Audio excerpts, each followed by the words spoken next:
প্রাণের অধিক বেশি যার দাম রহমতাল লিল আলামিন। প্রাণের অধিক বেশি যার দাম রহমতাল লিল আলামিন। জানো কি তোমরা তাহার নাম রহমতাল লিল আলামিন।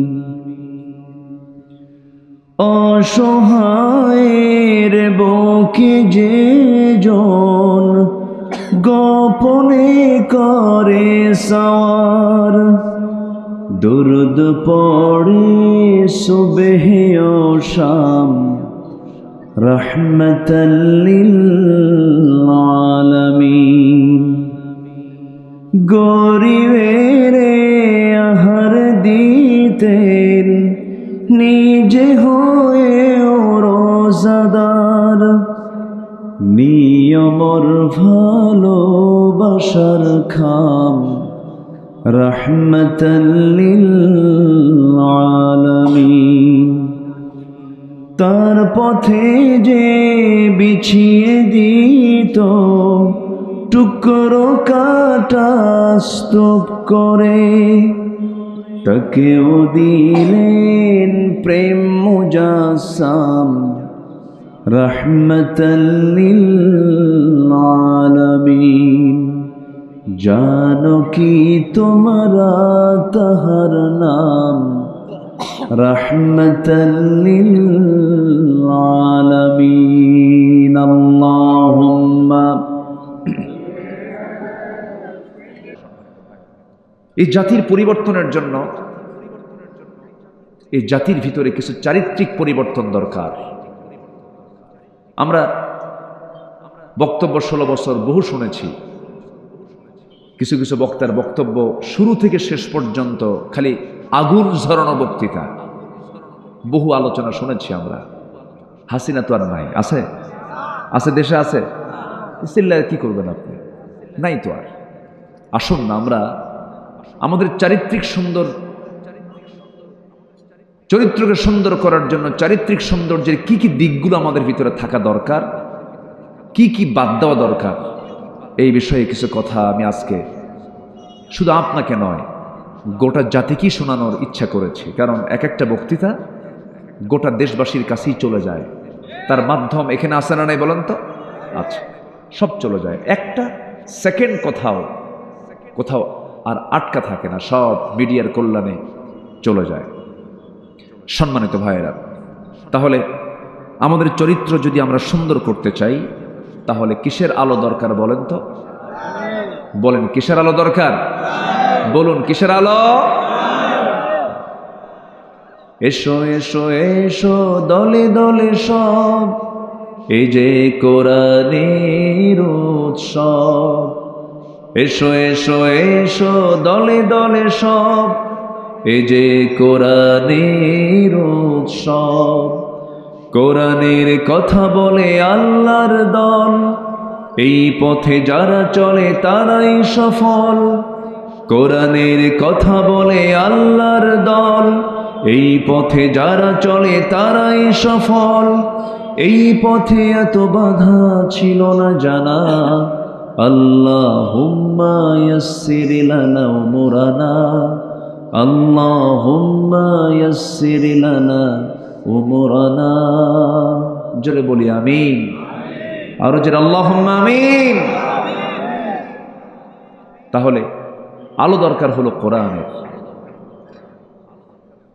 এই আলো শুধু নামাজে আমরা দেখতে চাই না, এই আলো দিয়ে আমরা সমাজকে আলোকিত করতে চাই, রাষ্ট্রকে আলোকিত করতে চাই, পার্লামেন্টকে আলোকিত করতে চাই, সচিবালয়কে আলোকিত করতে চাই, সমাজের প্রত্যেকটি রন্ধ্রে রন্ধ্রে, সমাজের প্রত্যেকটি পাতায় পাতায় আমরা কোরআনের আলো দিয়ে আলোকিত করতে চাই। তাহলেই হবে একটি সুন্দর সোনালী সমাজ, একটি সুন্দর সোনালী রাষ্ট্র আমরা দেখতে পাব। জোরে বলি ইনশাআল্লাহ। একটু আমার দিকে তাকান। আমার কথা কি বুঝতে পারছেন সবাই? সবার কানে কি আওয়াজগুলো যাচ্ছে? আচ্ছা, আসুন আমরা এখন সোজা আলোচনার দিকে চলে যাচ্ছি। আমি যেখান থেকে তেলাওয়াত করেছি, তেলাওয়াতকৃত সূরাটার নাম হলো সূরাতুল আহজাব। আহজাবের শেষ দিকের কয়েকটা আয়াত আমি তেলাওয়াত করেছি। আয়াতগুলোকে সামনে রেখে, যেহেতু তাফসির মাহফিল, এই তাফসির মাহফিলের সবচেয়ে বেশি কথা থাকতে হবে কার কথা? কোরআনের আয়াত থাকতে হবে, তার অর্থ থাকতে হবে, অনুবাদ থাকতে হবে। এগুলো যদি বেশি থাকে তাহলে ভাববেন যে মাহফিলটা বরকতময় হয়ে গেছে। বলি আলহামদুলিল্লাহ। আলোচনা সুন্দর হলো, মানুষ কানলো, আলোচক নিজেও কানলো, কিন্তু একটা আয়াত নাই, একটা হাদিস নাই, তাহলে সেই আলোচনার কোনো মূল্য, আলোচনার কোনো জাযা, পুরস্কার কার দরবারে হবে না? বলেন তো, কার দরবারে হবে না? আল্লাহর দরবারে হবে না। আসুন আমরা কোরআনকে দিই, কোরআনকে বুঝবো। আমরা কোরআনকে দিই, কোরআনকে বুঝবো। কোরআন থেকে আমরা শুরু থেকে শেষ পর্যন্ত কথা বলবো, হাদিস থেকে আমরা শুরু থেকে শেষ পর্যন্ত কথা বলবো। ওয়ামা তাওফীকি ইল্লা বিল্লাহ। আসুন আল্লাহ তাআলা কি বলছেন। আল্লাহ রাব্বুল আলামিন বলেন, ইয়া আইয়ুহাল্লাযীনা আমানুত্তাকুল্লাহা ওয়া কুলু কাওলান সাদীদা يصلح لكم أعمالكم ويغفر لكم ذنوبكم ومن يطع الله ورسوله فقد فاز فوزا عظيما জোরে বলুন আল্লাহু আকবার। আজকে আমার আলোচনার সাবজেক্ট হলো আল কোরআনের আলোকে মুমিন জীবনের 15টি চারিত্রিক বৈশিষ্ট্য, 15টি চারিত্রিক গুণাবলী। গোটা কোরআন কি একটু খোঁজাখুঁজি করে, গোটা কোরআন থেকে একটু খুঁজে খুঁজে বের করে বিশাল আলোচনা কোরআনের, যার কোনো তলা নাই, তলাহীন একটা সাগর, সেই সাগর থেকে কিছু খণ্ড খণ্ড কিছু অংশগুলো বের করে 15টা গুণ যে বান্দার মধ্যে থেকে যাবে, আশা করা যে আমার আল্লাহর বক্তব্য ওই বান্দার ঠিকানা হয়ে যাবে জান্নাত। জোরে বলি সুবহানাল্লাহ। গুণ ছাড়া কি জান্নাত পাওয়া যাবে ভাই? পাওয়া যাবে না। গুণ অর্জন করতে হবে। ইমানদার নরমাল কোনো বান্দা হবে না, ইমানদাররা হবে হলো স্পেশাল। ইমানদাররা হবে হচ্ছে ব্যক্তিত্ব সম্পন্ন। ইমানদাররা হবে হলো সমাজের মধ্যে অনন্য, সমাজের মধ্যে ভিন্ন একটি রূপ তাদের দেখা যাবে। তাদের কথা, তাদের আচরণ, তাদের নেচার, তাদের স্বভাব, তাদের লেনদেন, তাদের সব কিছু হবে সবার থেকে একরকম না ভিন্ন রকম? ভিন্ন রকম হবে। যেরকম ইমানদাররা বেশি বেশি বিড়ি খাবে নাকি? কিছু কয় না। ইমানদাররা বেশি বেশি মিথ্যা কথা কবে, এটা কি বলেন তো? এটা কি কোনো ভালো আচরণ বলেন তো? ইমানদাররা এগুলো হতে পারে না। ইমানদারদের মধ্যে কি গুণগুলো থাকা দরকার? আমি বিভিন্ন জায়গা থেকে, বিভিন্ন আয়াত থেকে আমি 15টা গুণ কোরআন থেকে বের করে আমি এক জায়গায় করার চেষ্টা করেছি। আমাকে সময় দিচ্ছেন তো নাকি ইনশাআল্লাহ? আসুন আমরা ধীরে ধীরে সেই গুণগুলো খুঁজে খুঁজে বের করি। আল্লাহ রাব্বুল আলামিন সূরাতুল আহজাবের শেষ দিকের 70 নম্বর আয়াতে বলছেন, ইয়া আইয়ুহাল্লাযীনা আমানুত্তাকুল্লাহা ওয়া কুলু কাওলান সাদীদা। এক নম্বর গুণ হলো, একটা একটা করে আজকে 15টা গুণ শেষ করব, সবাই শুনে এখান থেকে বিদায় নেব। মাথায় রাখবেন, এই আলোচনা আমার জীবনের শেষ আলোচনাও হতে পারে, এই শোনা আমার জীবনের শেষ শোনাও হতে পারে। এই 26 বছর মাহফিল ইতিহাসে আমার বহু চোখে দেখেছি মাহফিল শুনতে সে লাশ হয়ে বিদায় নিয়েছে বহু শ্রোতা। মঞ্চে আলোচনা করতে করতে আমার রেজাউল করিম কাউসারি ভাই মঞ্চেই দুনিয়া থেকে বিদায় নিলেন। এই কিম সেফাতুল্লাহ রাহিমাহুল্লাহ দুনিয়া থেকে বিদায় নিলেন। কত অভিনেতা অভিনয় করতে করতে মঞ্চে দুনিয়া থেকে বিদায় নিল। আমিও বিদায় নিতে পারি, আপনিও বিদায় নিতে পারেন। তবে একটা বিষয় হলো, এমন কোনো জায়গায়, বরকতময় জায়গায় আমার বসে থাকাটা শুধু সৌভাগ্য না, মহা সৌভাগ্যের বিষয়। জোরে বলি আলহামদুলিল্লাহ। এই মুহূর্তে আপনারা যেখানে বসে আছেন, এটা হলো এমন একটা জায়গা, আমার আল্লাহ তাআলা এই জায়গাকে স্পেশাল জায়গা হিসেবে আখ্যা দিয়েছেন, জান্নাতের টুকরা। জোরে করেন সুবহানাল্লাহ। বসবেন, কেউ নড়বেন না। একদম আলোচনার সমাপ্তি টেনে আমরা একসাথে এখান থেকে মোনাজাত শেষ করে বিদায় নেব। জোরে বলি ইনশাআল্লাহ। আমাকে যেন বারবার না কথা বলতে হয়, এটা একটা ক্লাস। এই ক্লাসে যিনি না বলে চলে যাবেন, কোরআনের ক্লাস থেকে যিনি না বলে ওঠা বসা করবেন, এটা কি বলেন তো আদব হবে না বেয়াদবি হবে? বেয়াদবি হবে। বসবেন শান্ত মাথায়, আমরা আল্লাহ যা বলাবেন আমরা তাই শুনবো এবং বলবো। জোরে বলি ইনশাআল্লাহ। তাহলে 15টা চারিত্রিক গুণের ভিতরে 1 নম্বর গুণ হলো, আল্লাহ তাআলা ডাক দিচ্ছেন কিন্তু 1 নম্বর গুণ হলো, তোমরা আল্লাহকে ভয় করো এবং সত্য কথা বলো। কাকে ভয় করবো আমরা বলেন তো? জোরে বলেন, কাকে ভয় করবো আমরা? আল্লাহকে। এবং আল্লাহ রাব্বুল আলামিন তার সাথেই বলছেন, ওয়াকুলু কাওলান সাদীদা, সত্য কথা বলো। একটা প্রশ্ন করব আমি, এই জাতি বাংলাদেশের যে মুসলমানগুলো আছে, অন্য ধর্মেরও লোক আছে, প্রায় 20 কোটি মানুষ এই দেশে এখন। এই 20 কোটি মানুষের যদি আমরা জরিপ করে দেখি, আল্লাহ রাব্বুল আলামিন বলছেন সত্যবাদী হও, সত্য কথা বলো, সোজা কথা বলো। বলুন তো, অধিকাংশ সত্যবাদী না মিথ্যাবাদী? বলেন, সত্যবাদী না মিথ্যাবাদী? মিথ্যাবাদী। কোর্টে মামলা হয়, সে মামলার যে রায়গুলো হয়, সে মামলার সাক্ষীগুলো, উকিলরা যে যুক্তিতর্কগুলো দেন, এগুলোর মধ্যে অধিকাংশ সত্য না মিথ্যা? ভালো করে বলবেন, আমি একদম মানে মন খুলে বলবেন। বলেন তো, অধিকাংশ কি এগুলো যে মামলা টামলা যা হয়, এগুলো কি মানে সত্যের উপরে না সাজানো নাটকের উপরে? সাজানো নাটকের। আমরা কিন্তু দেখছি, কিন্তু এগুলো সব কিন্তু আমরা অবজার্ভ করছি। আরেকটা প্রশ্ন আমি করতে চাই, বলুন তো, আমার দেশে সবচেয়ে বেশি মিথ্যা কথা বলে কারা? শিক্ষকরা? কারা কারা কারা বলেন?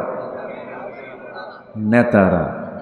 আমি কিন্তু বলি নাই, আপনারা বললেন, কিন্তু দোষ কিন্তু আমার নাই। তাহলে পুরো অডিয়েন্স সবাই বলে ফেললেন যে কোন শ্রেণীর মানুষ সবচেয়ে বেশি মিথ্যা কথা বলে? আপনারা বললেন কারা? নেতারা। সব নেতা নয়, তবে নেতারা সবচেয়ে বেশি মিথ্যা কথা বলেন। এই কথাটা কিন্তু আপনাদের এই অডিয়েন্স থেকে আমার কানে এসেছে। এর কিছু অবশ্যই বাস্তবতা আছে না নাই বলেন তো? আসতে বলবেন না, আছে না নাই? এই পর্যন্ত যত ওয়াদা, যত সরকার দিয়েছে, কোনো ওয়াদা কি তারা রক্ষা করতে পেরেছে? বিগত সময়ে 16 বছর থাকা নব্য ফেরাউন, কি ফেরাউন বলেন? নব্য ফেরাউন, লেডিস ফেরাউন। ফেরাউন তো পুরুষ ছিল, আর আমার দেশে একটা লেডিস আসছিল, খুব অত্যাচার করেছে। আমি তো এমনি এমনি বলছি না, চোখের সামনে আপনার ইতিহাস দেখেছেন, ঘটনা দেখেছেন। বলুন তো, আজকের এই মাহফিলটা বাস্তবায়নের জন্য এই মাহফিল কমিটির কোনো ভাই কি থানায় গিয়েছিলেন? যাওয়া লাগছে? আচ্ছা, কোথাও কি কোনো সমস্যা হচ্ছে? আচ্ছা বলুন তো, এই 1 বছর, প্রায় 16 মাস, এই 16 মাসে বাংলাদেশের কোনো জায়গায় কোথাও কি আপনারা জঙ্গির কোনো আস্তানা, জঙ্গির কোনো কারখানা, জঙ্গির কোনো নাটক, অভিযান, জঙ্গি অভিযান কোথাও কি দেখেছেন, শুনেছেন? তাহলে এই জঙ্গি নাটক এই 1 বছর আমরা দেখলাম না। কেন দেখলাম না? এই নাটকের যিনি মূল নাট্যকার, তিনি এখন দিল্লি গিয়ে বসে আছেন, ঠিক কিনা? কোথায় বসে আছে? দিল্লি। কার বাড়ি? মামু বাড়ি। আল্লামা সাইদিকে কে না ভালোবাসেন? 25 বছর আগে কি সুন্দর তার ভবিষ্যৎবাণী, ভবিষ্যৎ কথা। গাছের গোড়ায় নাড়া দেব, সোজা মামাবাড়ি দিল্লি গিয়ে পড়বা। লন্ডনে পড়েনি, বার্লিনে পড়েনি, আমেরিকায় পড়েনি, ইউরোপের কোনো দেশে পড়েনি, পার্শ্বের ইসলামাবাদেও পড়ে নাই, শ্রীলঙ্কাও পড়ে নাই, ভুটান পড়ে নাই, নেপাল পড়ে নাই, সোজা মামাবাড়ি দিল্লি গিয়ে পড়ছে। 25 বছর আগের কথা। কিন্তু উনি বলেছিলেন 25 বছর আগে বাংলাদেশে এমন একটা সময় আসবে, পালানোর জন্য একটা ইঁদুরের গর্ত পর্যন্ত খুঁজে পাবা না। পায় নাই। কলার পাতায় বসেছিল মানিক মিয়া, জানেন না আপনারা? বিচারপতি মানিক। সম্মানিত বন্ধুগণ, এই মহান ব্যক্তিদেরকে যে পরিমাণ টর্চার করা হয়েছে, আল্লামা সাঈদীকে চেয়ারে বসে রাখা হয়েছে, একটানা 3 দিন ঘুমাতে দেওয়া হয়নি। চেয়ারে বসে রাখছে একটানা 3 দিন 3 রাত।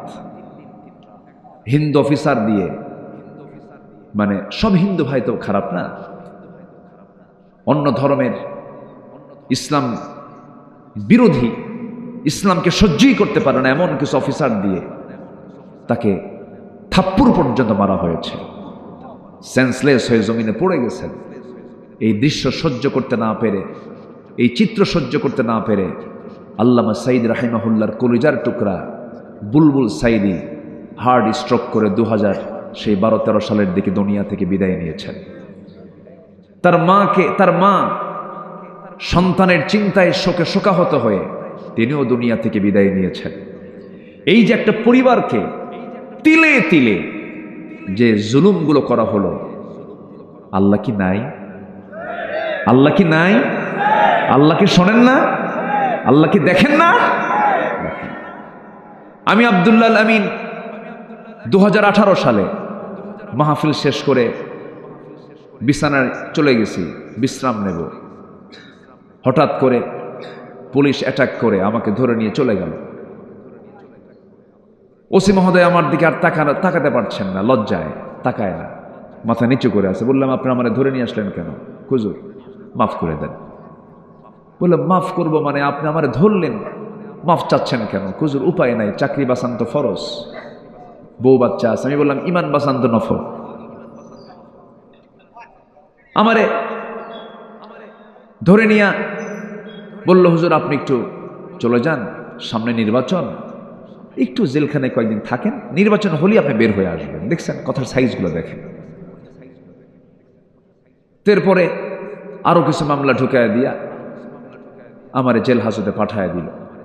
দোষ তো কিছুই করি নাই, আমি জানিও না আমার দোষটা কি, আমি আজ পর্যন্ত জানি না আমার দোষটা কি। আমাকে ধরে নিয়ে চলে গেল, জেলখানায় ঢুকায় দিল। জেলখানার গেট দিয়ে ভিতরে ঢুকি দেখে এক মুরব্বী, আশীর্ধ বয়স এক চাচা আমাকে দেখে লম্বা একখান সালাম দিয়ে বলে, হুজুর আপনি জেলখানায় ঢুকছেন? খুব খুশি হলাম। তো বললাম, জেলখানায় ঢুকলে কেউ খুশি হয়?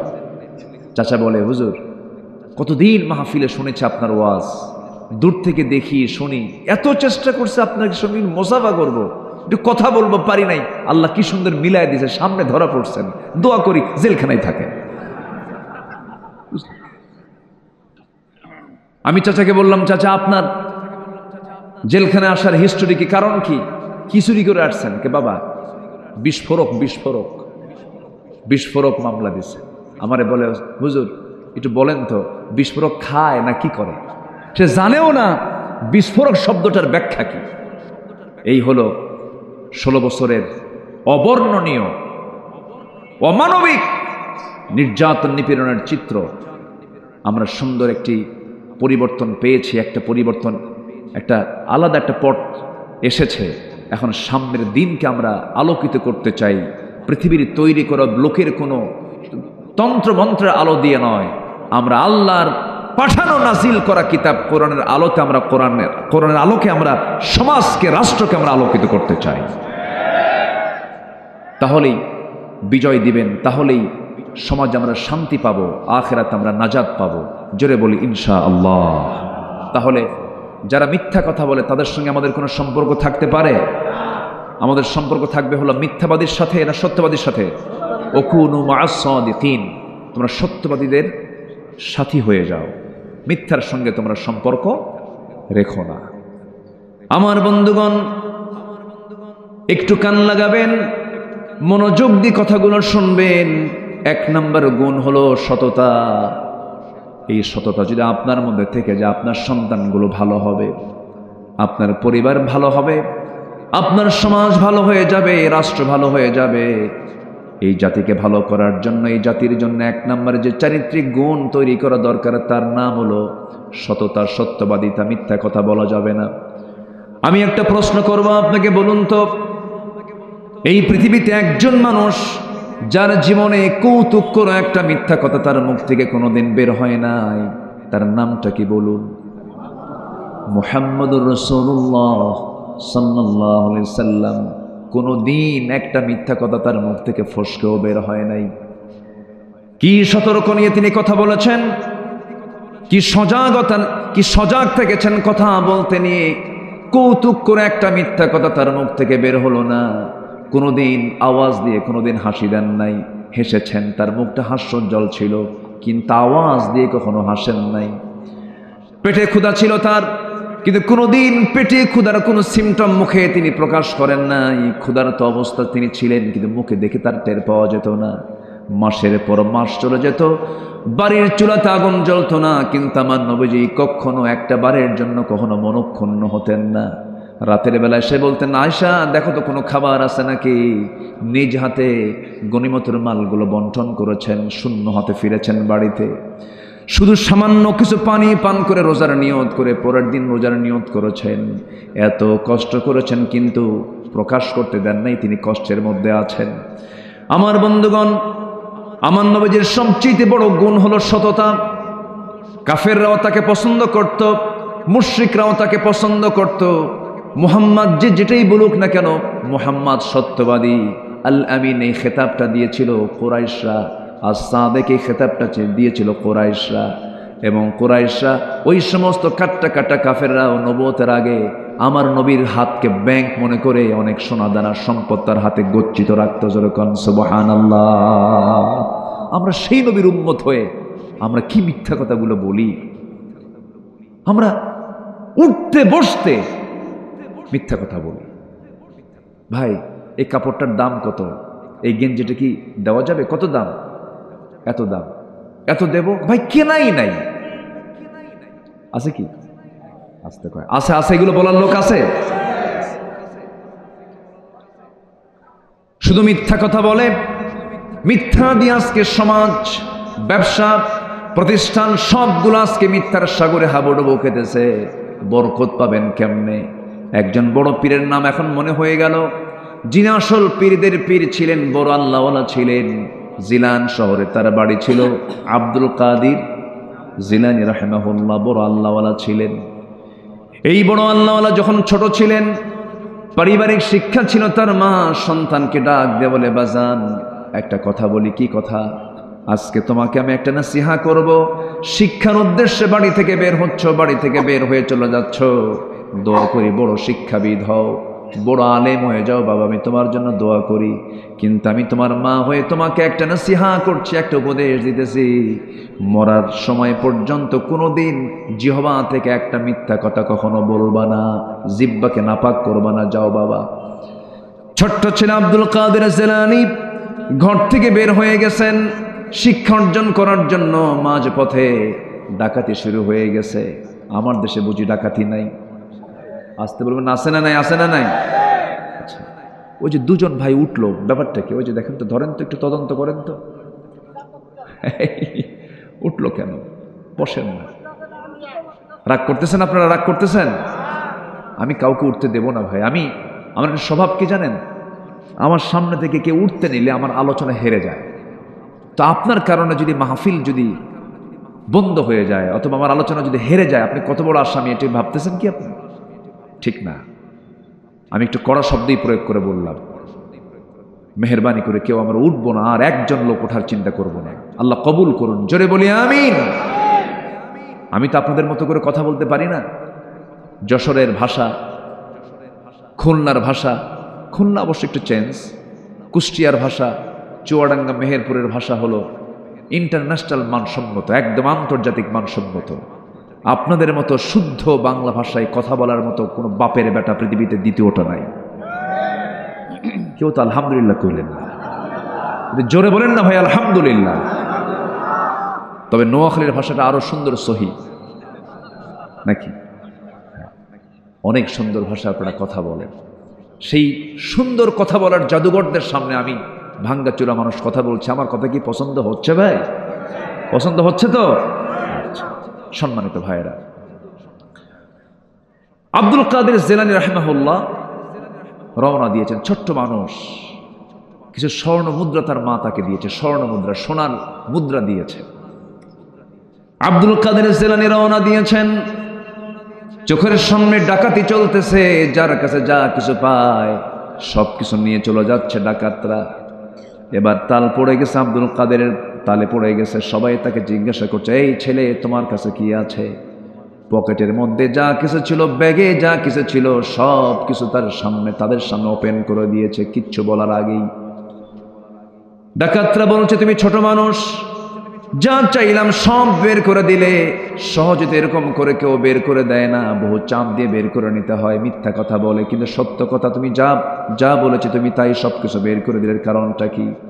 আব্দুল কাদের বলছে, আমার মার নসিহা হলো মৃত্যুর দিন পর্যন্ত আমার মুখ থেকে যখন যেন একটা মিথ্যা কথাও যেন কখনো না বের হয়। তাহলে শিক্ষা কি শুধু স্কুলে না বাড়িতেও আছে? শিক্ষা কি শুধু স্কুলে না মাদ্রাসায় না বাড়িতেও আছে?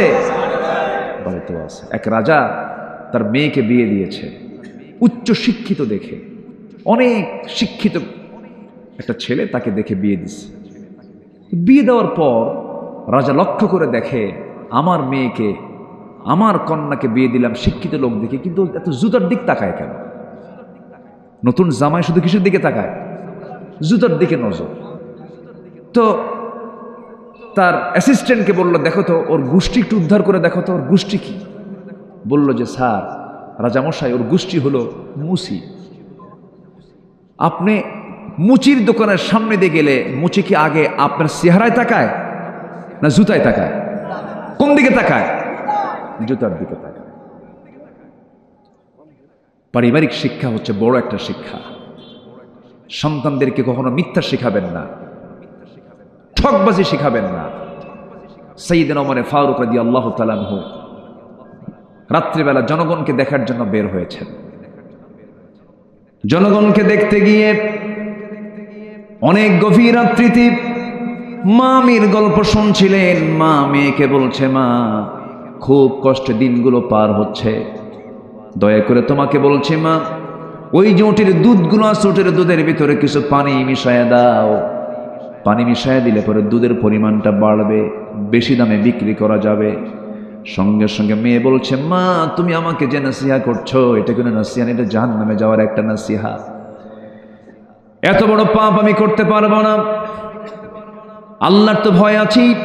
আবার ওমরের পার্লামেন্ট আছে, ওমরের প্রশাসন আছে, দেখে ফেললে জানতে পারলে বড় বেকায়দা হয়ে যাবে। সঙ্গে সঙ্গে মা বলতেছে, ও মা আমার কলেজার টুকরা মেয়ে, এখানে তো ওমরের লোকজন নাই, কেউ দেখবে না, অন্ধকার রাত। সঙ্গে সঙ্গে মেয়েটা বলছে, ও মা তুমি আমাকে যদি মেরেও ফেলো আমি এমন কাজ করতে পারবো না, কারণ সবচাইতে বড় প্রশাসন কিরামান কাতিবিন, সমস্ত ফেরেশতারা আমাদের সবকিছু রেকর্ড করছেন। যেরকম সুবহানাল্লাহ। এখন উপদেশ দিচ্ছে মা না মেয়ে? বলেন মা না মেয়ে? মেয়ে দিচ্ছে। কেউ না কেউ দিতেই হবে, ভুলতে হবে। আমার বন্ধুগণ,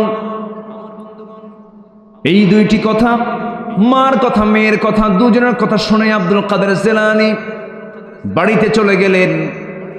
স্ত্রীকে ডাক দিয়ে বলছেন, স্ত্রী আমার ছেলের জন্য বহুদিন যাবৎ মেয়ে খুঁজতেছিলাম, ভালো মেয়ে পাবো কোথায়? ভালো মেয়ের সন্ধান পেয়ে গেছে রাতের বেলা। বউ বলছে, রাতের বেলা কার বাড়িতে গেলেন? কে যাওয়া লাগে নাই। ঘরের দেওয়ালে কান পেতে, দেওয়াল ঘেঁষে ঘেঁষে দাঁড়িয়ে থেকে কান পেতে পেতে মা মেয়ের গল্প শুনলাম। মেয়েকেও দেখি নাই, মেয়ের বংশও দেখলাম না, মেয়ের অবস্থাও দেখলাম না, বাপ মার অবস্থাও দেখলাম না। যে মেয়ের মুখ থেকে প্রকাশ পেয়ে যায়, সবচেয়ে বড় সাক্ষী হলো আমার আল্লাহ রাব্বুল আলামিন। সে আল্লাহকে সাক্ষী রেখে কোনো ভুল করা যাবে না। অবশ্যই তুমি কালকে সকালে চলে যাবে, ওই দুধ বিক্রেতার মেয়ের সঙ্গে আমার ছেলের বিয়ে হয়ে যাবে। যেরকম সুবহানাল্লাহ।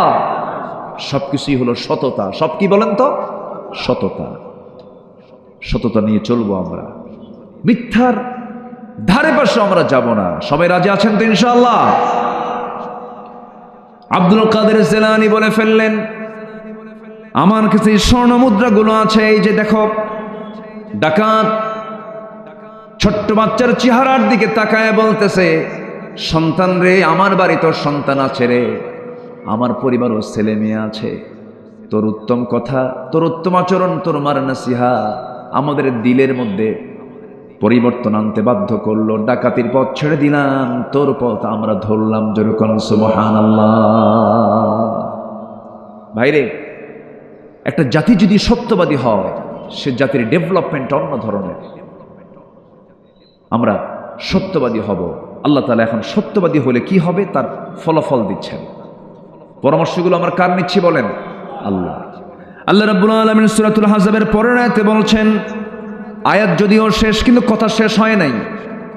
সাদীদাইন ইউসলিহ লাকুম, যারা আলেম ওলামা আছেন, আল্লাহ রাব্বুল আলামিন বলেন, ওয়াকুলু কাওলান সাদীদান ইউসলিহ লাকুম আ'মালাকুম ওয়া ইয়াগফির লাকুম যুনুবাকুম ওয়া মান ইউতি'ইল্লাহা ওয়া রাসূলাহু ফাকাদ ফাযা ফাওজান আযীমা। জোরে বলুন আল্লাহু আকবার। সততা নিয়ে যদি চলতে পারো, সততা নিয়ে যদি তোমার জীবনটাকে সাজাতে পারো, তাহলে আমি আল্লাহ রাব্বুল আলামিন তোমার জীবনে যত আমল তুমি করেছো, সে আমলের মধ্যে যদি কোনো ভুল হয়ে থাকে, সমস্ত ভুলগুলোকে আমি সংশোধন করে তোমার তামাম জিন্দেগীর সমস্ত গুনাহগুলো আমি আল্লাহ রাব্বুল আলামিন মাফ করে দেব। তাহলে গুণের কথাও আল্লাহ বললেন, আবার ওই গুণ অর্জন করলে কি বান্দাকে আল্লাহ পুরস্কার দিবেন তার কথাও সঙ্গে সঙ্গে কে জানায় দিলেন? আল্লাহ জানায় দিলেন। তাহলে গুনাহ মাফ হয়ে যাবে কোন কাজ করলে? বলেন বলেন বলেন। সত্য কথা বললে। কোন কাজ করলে পরে আল্লাহ রাব্বুল আলামিন আমাদের ভুল আমলগুলো ঠিক করে দিবেন? বলেন কোন কাজ করলে পরে? বলেন সত্য কথা বললে পরে। তাহলে এক নম্বর পয়েন্ট আমরা মোটামুটি হজম করে ফেললাম, সেটা হলো জীবনে এই জিহ্বা দিয়ে কখনো একটাবারের জন্য আমরা মিথ্যা কথা বলবো না। কেউ ইনশাল্লাহ বলেননি কিন্তু? আরো জোরে, আরো জোরে, আরো জোরে। এক সাহাবী নবীর কাছে এসে বলছেন, ইয়া রাসূলুল্লাহ, আমাকে একটা আমল দেন। রাসূল বলেন, মিথ্যা কথা বলবো না, যাও। তাহলে ওয়াস রাসূল কয়টা করেছেন বলেন তো? বলেন কয়টা? এক সাহাবী এসে বলছে, হুজুর আপনার আমাকে একটা আমল, আমাকে কিছু আমল দেন, আমাকে কিছু নসিহা করুন। রাসূল বলেন, তুমি একটা আমল করবা, কি? মিথ্যা কথা বলবা না, যাও। ওয়াজ শেষ। মানুষ ভালো হওয়ার জন্য 2 ঘন্টা ওয়াজ লাগে? 2 ঘন্টা ওয়াজ লাগে না। এই যে একটা পয়েন্ট বললাম, এটা শুধু যদি আপনি ফলো করেন, আল্লাহর কসম, যে জিহ্বায় মিথ্যা নাই, ওই জিহ্বা জাহান্নামে যাবে না, যাবে না, যাবে না, যাবে না জাহান্নাম। ওই জিহ্বাকে আল্লাহ জাহান্নামে ফেলবেন না, কখনোই না। আমার আপনার দোয়া 100% কবুল হবে যখন আপনার জিহ্বা গড়ে উঠবে সত্য কথা দিয়া। আপনি যা বলবেন তাই কবুল হবে। শর্ত হলো ওই জবানে কোনোদিন মিথ্যা কথা আনা যাবে না। কিন্তু ফোন এখন তো চলে আসছে, এই ফোনের যুগে ফোন দিলে, ভাই আপনি কোথায়? বলেন তো কোথায়? 4র্থ আসমান, অনেকে 7ম আসমানও যায়। আছে কিনা বলেন? ঘরের কোনায় থেকে বলে আমি 7ম আসমানে আছি। এই মিথ্যাগুলো আমরা অহরহ অবলীলায় বলে ফেলছি, যেন এটা যোগ্যতায় পরিণত হয়ে গেছে মিথ্যা কথা বলা। মিথ্যা বলা কোনো যোগ্যতা নয়। মিথ্যা মানে হলো জাহান্নামের দরজার কাছে গিয়ে দাঁড়িয়ে থাকা। ঠিক কিনা বলেন? মিথ্যা, আল কিযবু উম্মুল খাতিআত, মিথ্যা হলো সকল পাপের মা। সকল পাপের মা কি? মিথ্যা। আমরা ছেড়ে দেব। রাগ করতেছেন মনে হয়? আচ্ছা, এই কথাগুলো কি বলার দরকার আছে?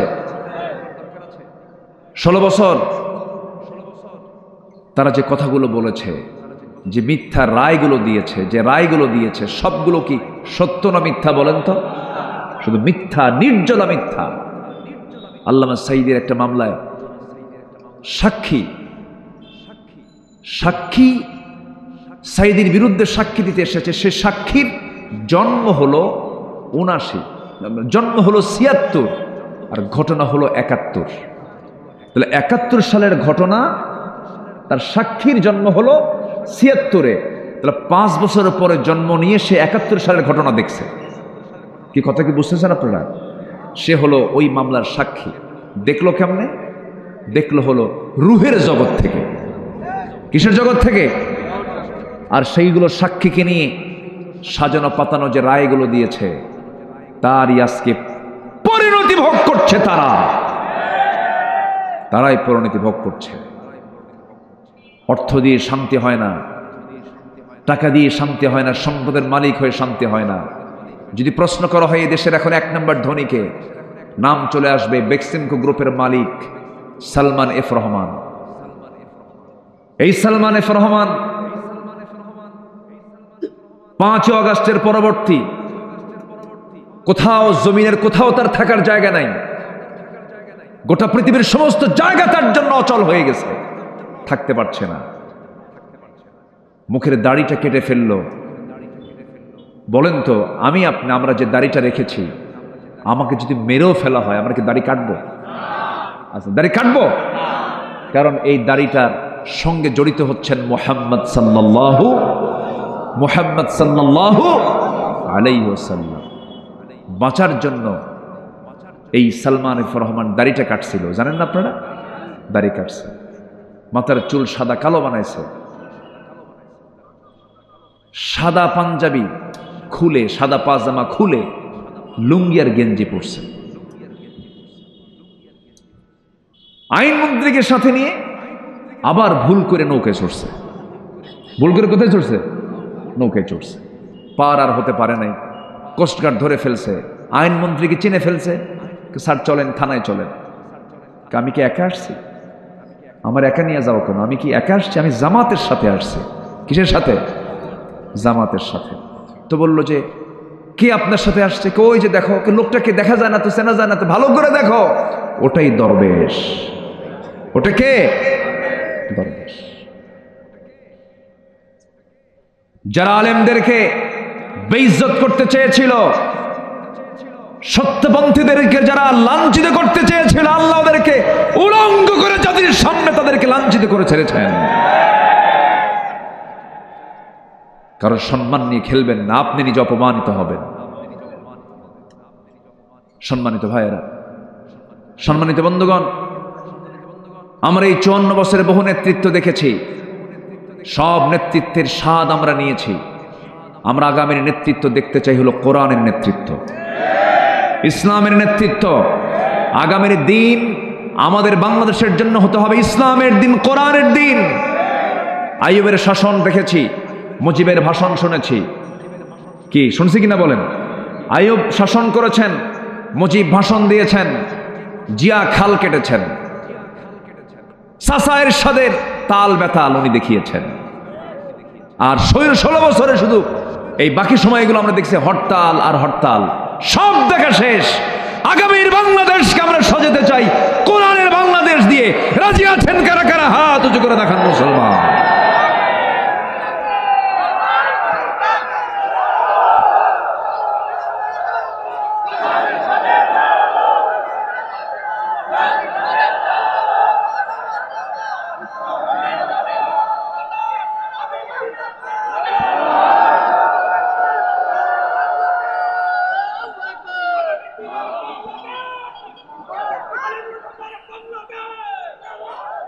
আল্লাহ কবুল করুন, জোরে বলি আমিন।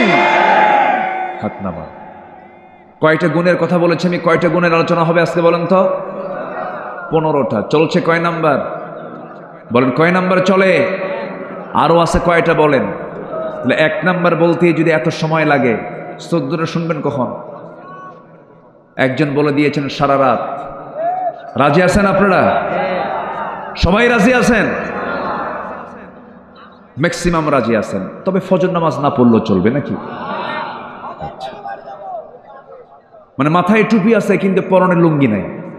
তা তো হবে না, নামাজ তো পড়তে হবে। আসতেছি, আমরা লাইনে আসতেছি। মিথ্যুক নামাজি হওয়া যাবে না, সত্যবাদী নামাজি হতে হবে। ঠিক কিনা বলেন? আমার দেশে মিথ্যুক নামাজি আছে না নাই? নির্বাচন আসলে পরে এক আসরের নামাজ 4 বার পড়ে। কয়বার পড়ে? 4 বার পড়ে। এটা মিথ্যুক নামাজি। টুপি একটা নতুন করে নেয় নাকি? টুপিটা নেয়।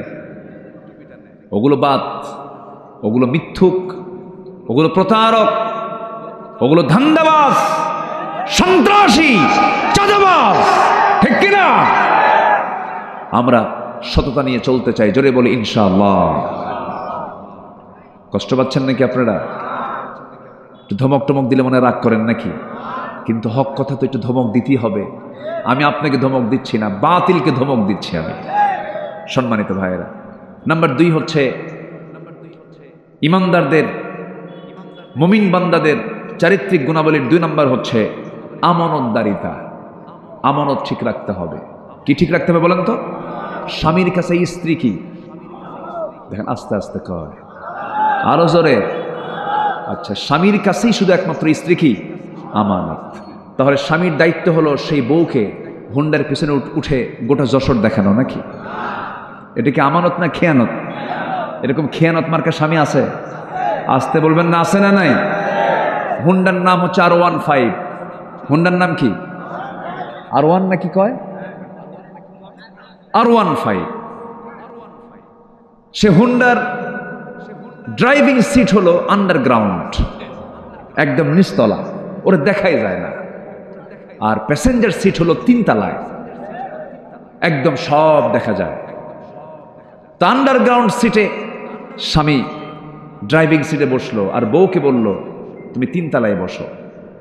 বোরকা নাই, চুলটা ছেড়ে দেওয়া, ঠোঁটটা আঁকানো, ঠোঁটটা লাল লিপস্টিক দিয়ে আঁকানো, চোখ মুখে আশকারা মাস্কারা, হাই হিল, এগুলো পরে একটি গরম সেন্ট লাগায়া যেন আশপাশ যেন সাইক্লোন হয়ে যায়।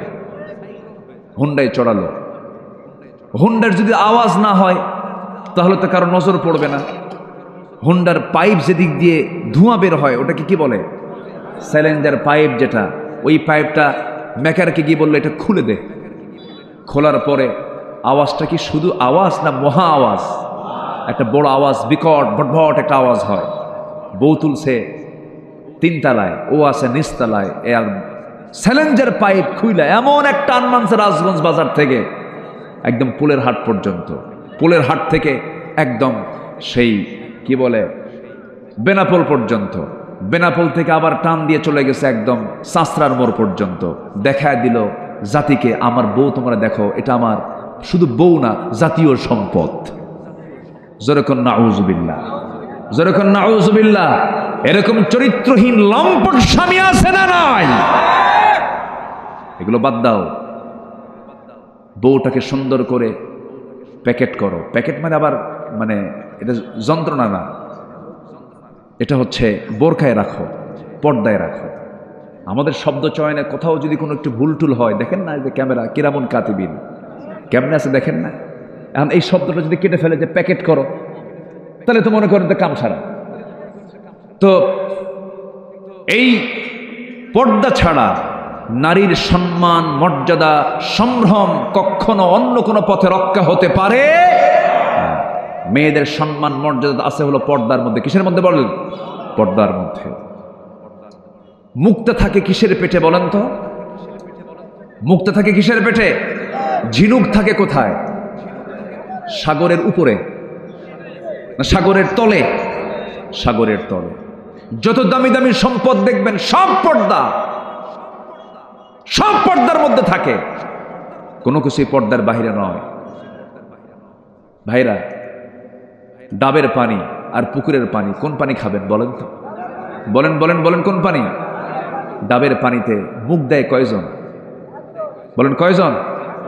আর পুকুরের পানিতে গরুও যায়, কুত্তাও যায়, সবাই যায়।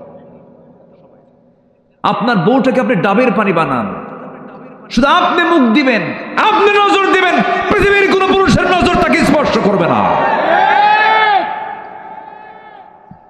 নিজের চরিত্রকে সুন্দর রাখুন।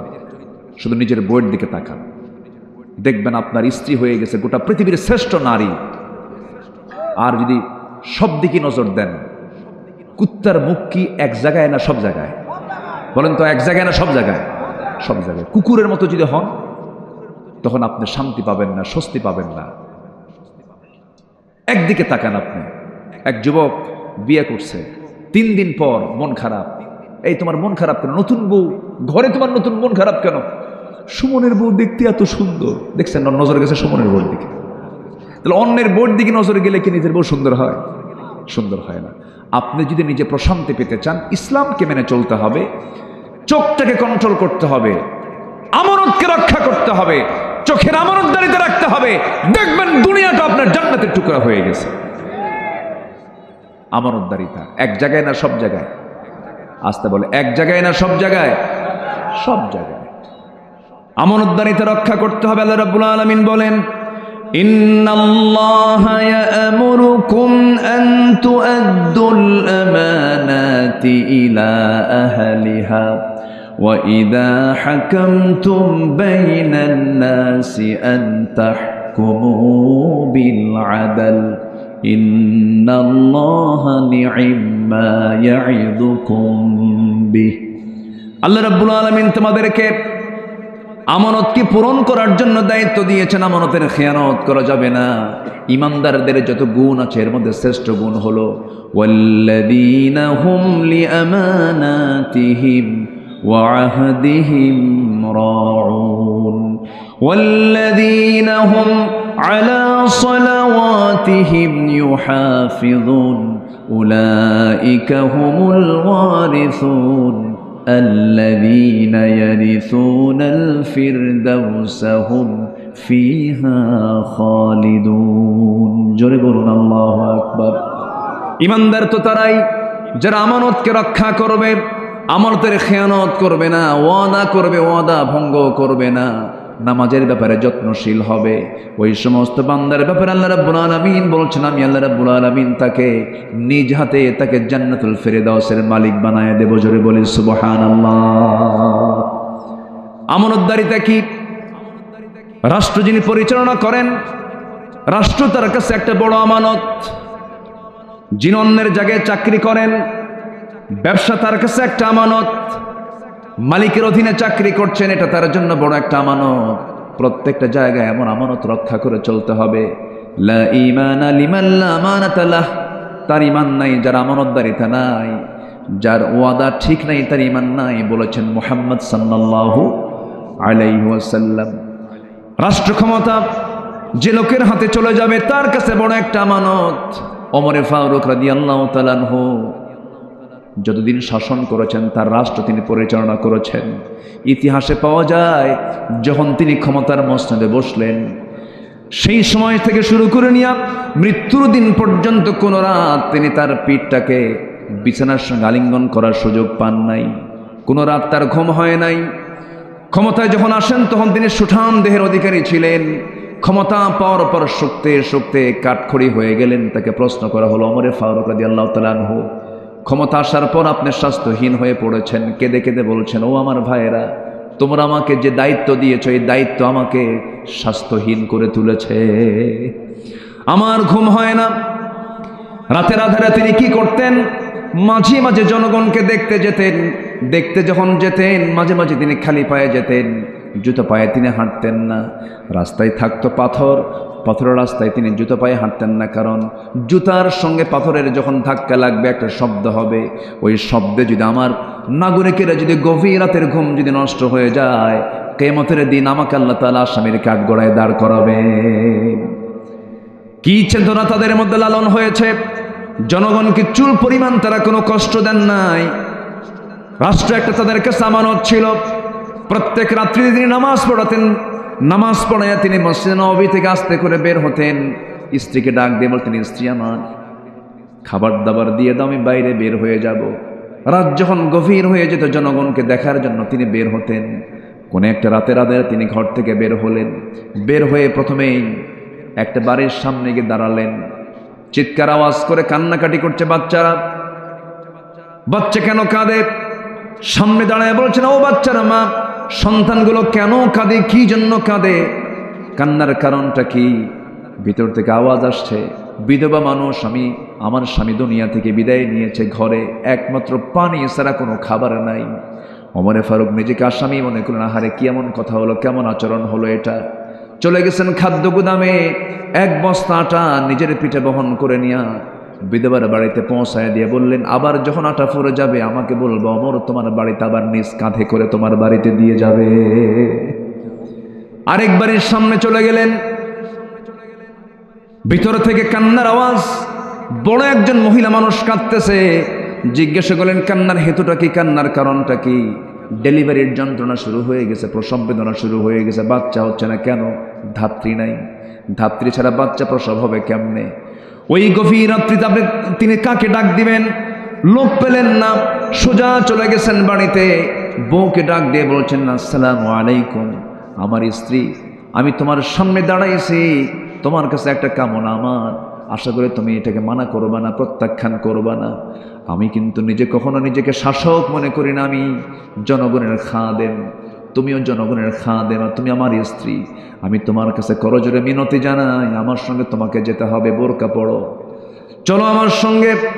একজন মহিলার বড় বেকায়দা, ওই মহিলার বাড়ির সামনে গিয়ে দাঁড়ালেন। কান্নার আওয়াজ শোনার পর তিনি বলছেন, শোনো আমার স্ত্রী, ঘরের মধ্যে একটা মহিলা, পেটে বাচ্চা, ডেলিভারি হয় না, বড় কষ্ট পাচ্ছে। আল্লাহ না করুন, আল্লাহ না করুন, ডেলিভারির যন্ত্রণা সহ্য করতে না পেরে যদি, ধাত্রীর অভাবে যদি এই সন্তান সহ তার মা মারা যায় অথবা একজন মারা যায়, কিয়ামতের দিন আমি ওমর, আমাকে খুনির কাতারে আল্লাহর সামনে দাঁড় হতে হবে। এই কথা বলার সঙ্গে সঙ্গে স্ত্রী চলে গেলেন ভিতরে, স্ত্রীকে পাঠায়া দিলেন। আবার তিনি সেখান থেকে বের হয়ে পড়লেন জনগণকে দেখার জন্য। নীরব রাত্রি, কেউ নাই তার পাশে, ছোট্ট একটা লাঠি নিয়ে একা একা চলছেন। সামনেও প্রোটোকল নাই, পিছনেও প্রোটোকল নাই, কারণ ইমানদার বান্দার সবচেয়ে বড় প্রোটোকল হলো একমাত্র, কেবলমাত্র, শুধুমাত্র কে? আসতে বলবেন না, তিনি কে? তিনি কে? সাইয়্যিদনা ওমর ফারুক রাদিয়াল্লাহু তাআলা আনহু একা একা হাঁটছেন, আল্লাহর কালাম তেলাওয়াত করছেন। এই পৃথিবীতে যত মজার কিছু আছে, সবচেয়ে মজার কিছু হলো, মজার বিষয় হলো কোরআন তেলাওয়াত করা। যে কোরআন তেলাওয়াতে একবার মজা পেয়েছে, পৃথিবীর কোনো সুরে সে মজা পাবে না। আমার বন্ধুগণ, চেষ্টা করবেন প্রত্যেকটা দিন শুরু করবেন, দিনটা শুরু করবেন কোরআন তেলাওয়াত দিয়া। আল্লাহর কসম করে বলে যাচ্ছে আমার ভাইরা, কোরআন সাক্ষী রেখে বলছি, যে ঘরে, যে পরিবারে, যে দেহে প্রত্যেকটা দিন কোরআন তেলাওয়াতের চর্চা হয়, আল্লাহর কসম বড় জটিল কোনো রোগ ওই বাড়িতে, ওই দেহে ঢুকতে পারে না। সাইয়্যিদনা ওমর ফারুক রাদিয়াল্লাহু তাআলা কোরআন তেলাওয়াত করছেন আর একাকী ঘুরছেন। ঘুরতে ঘুরতে ঘুরতে ঘুরতে দেখেন ছোট্ট একটা নিঝুম পল্লীতে ছোট্ট একটা কুড়ে ঘর, খেজুর পাতার বানানো বেড়ার ঘর, উপরে সামনেটাও বেড়ার। ছোট্ট একটা ঘরের ভিতর থেকে গুনগুন গুনগুন করে কে যেন একটা গান গাচ্ছিল, বিরহের গান গাচ্ছিল, পুরুষকে পাওয়ার জন্য গান গাচ্ছিল। এমন জাতীয় গান আছে না, এমন জাতীয় গান যখন গাচ্ছিল, সাইয়্যিদনা ওমর ফারুক রাদিয়াল্লাহু আনহু তিনটা নয় চারটা বড় অপরাধ করে ফেলেছেন। সাইয়্যিদনা ওমর ফারুক বললেন, কি অপরাধ করেছি বলো? নাম্বার 1 হলো, ঘরের মধ্যে ঢুকবেন, অনুমতি তো আপনি পান নাই, সালামও দেন নাই। কোরআন বলছে, লা তাদখুলু বুয়ুতান গায়রা বুয়ুতিকুম হাত্তা তাস্তানিসু ওয়া তুসাল্লিমু আলা আহলিহা। কারো বাড়িতে প্রবেশ করতে যাও না সালাম না দেওয়া পর্যন্ত, অনুমতি না পাওয়া পর্যন্ত। সালাম দিলেন না, অনুমতিও নিলেন না। আপনি ঘরের মধ্যে ঢুকলেন, বেড়াটা ছিনলেন, বান্দার সম্পদ নষ্ট হয়ে গেল। আমি একজন পরনারী, আপনি একজন পরপুরুষ, আমার পর্দার একটু হলেও খেলাফ হয়ে গেল। এই যে ভুলগুলো আপনি করলেন, আমি আপনাকে ছাড়বো না। সাইয়্যিদনা ওমর ফারুককে মহিলা চিনতে পারে না। ওমর ফারুক বলেছেন, ও মহিলা তুমি কি করবে? শুধু সূর্য উদয় হবে, সকালবেলা হয়ে যাবে, আমি ওমর ফারুকের বিচারালয়ে গিয়ে, সেই কোর্টে গিয়ে আমি আপনার বিরুদ্ধে মানহানির মামলা দেব। এই কথাটা কার সামনে বলে? কার সামনে বলতেছে? মামলা দিয়ে দেব, আমি আপনাকে ছাড়বো না। সাইয়্যিদনা ওমর ফারুক বলছেন, যার আদালতে মামলা দিবা সে ওমর নামটা তুমি চিনো নাকি? হ্যাঁ, খুব ভালো শাসক, এবার ওমরে ফারুক বলছেন, আমার জানা মতে ওমর তো খুব একটা ভালো মানুষ না, নিজের কথা কি ভালো বলা যায় নাকি? ভালো তো বলাও যায় না, ওমর লোকটা তো তেমন একটা ভালো নয়। এই কথা শোনার সঙ্গে সঙ্গে তেলে বেগুনও খেপে ওঠে। মহিলা বলছে, দোষ আরেকটা যোগ হলো। দোষ আরেকটা কি হলো? যোগ হলো, ছাড়বো না আপনারে। সাইয়েদনা ওমর ফারুক রাদিয়াল্লাহু আনহু মাথা নিচু করলেন, চোখের পানি আটকাতে পারলেন না। চোখের পানি আটকাতে না পেরে কেঁদে কেঁদে আল্লাহকে বলছেন, আল্লাহ এই মহিলার দোয়া তুমি আল্লাহ কবুল করে নাও, এই মহিলার সাক্ষ্যকে তুমি আল্লাহ কবুল করে নাও। আমি গুনাহগার বান্দা, কিন্তু ওই মহিলা বলে আমি ভালো বান্দা। আল্লাহ তুমি এই বান্দির দোয়া তুমি আল্লাহ কবুল করো, চাওটাকে তুমি আল্লাহ কবুল করে নাও। এবার ওমর ফারুক বলছেন, মহিলা শোনো, ঠিক আছে আমি দোষ করেছি, মামলাও দিবা ভালো কথা, কিন্তু তুমি গুনগুন করে গান গাও কেন? এর কারণটা কি? এত গভীর রাতে এত কিছু বোঝো, আমার এত দোষ ধরলা, কিন্তু গুনগুন করে গান গাচ্ছ কেন? কি কারণটা কি? এর হেতুটা কি? এর ব্যাখ্যাটা কি? এবার মহিলা বলছে, শুনুন, আজ থেকে 4 মাস পূর্বে আমার সঙ্গে বিয়ে হয়। আমার স্বামীর সঙ্গে মাত্র 3 থেকে 4 দিন 4 রাত আমি তার সঙ্গে ছিলাম। এই সহবাসের পরে আজকে 4 মাস গত হতে চলে, 4 মাস পার হয়ে গেছে। আমার স্বামীকে এই জনপদের খলিফা ওমর ফারুক রাদিয়াল্লাহু আনহুর লোকজন এসে আমার স্বামীকে সীমান্ত প্রহরায় নিয়োগ দিয়ে তাকে নিয়ে চলে যায়। আজকে 4টা মাস গত হতে চলে, আমার স্বামীকে দেখি না, তার সঙ্গে কোনো কথাবার্তাও হয় না। এই গভীর রাত্রিতে হঠাৎ করে আমার ঘুম ভেঙে গেল, ভিতরের স্বামীর প্রেম জাগ্রত হয়ে গেল। আমার বৈধ স্বামীকে পাওয়ার জন্য আমি গভীর রাত্রিতে গুনগুন গুনগুন করে গান গাচ্ছিলাম। সাইয়েদনা ওমর ফারুক মনে মনে চিন্তা করছেন, আহারে দোষ তো আরেকটা যোগ হয়ে গেছে। কি কথা কি বুঝতেছেন আপনারা? কথা বুঝতেছেন? একজন অর্ধ দুনিয়ার শাসনকর্তা জনগণের রায় নেবার জন্য কেমন করে আড়াল হয়ে জনগণের কাছ থেকে রায় নিয়ে আসতেন। ওমর ফারুক এবার বলছেন, মহিলা শোনো, তুমি কি আমাকে ছাড়বা না? কেন আমি ছাড়বো না। একটা প্রশ্ন করি। কি প্রশ্ন? কিন্তু ওমর ফারুকের কিন্তু কোনো দোষ ছিল না, কারণ তিনি একটা দেশের রাষ্ট্রপ্রধান। তিনি যে কোনো আসামিকে ধরার জন্য ঢুকতে পারেন কিনা বলেন? ঢুকতে পারেন কিনা বলেন? ঢুকতে পারেন। তিনি প্রশাসকদের প্রশাসক।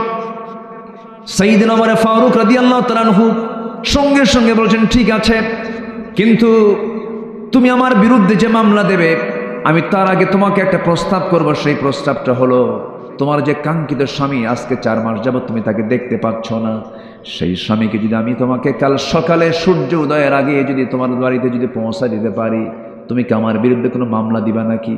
মহিলা মুসকে হাসি মেরে বলছে, ও আল্লাহর গোলাম, আমার স্বামীকে যদি কালকের দিনের মধ্যেও যদি হাজির করে দিতে পারো, কোনো মামলা দেব না। দেখছেন কোথায় নক করলেন উনি? যেরকম সুবহানাল্লাহ।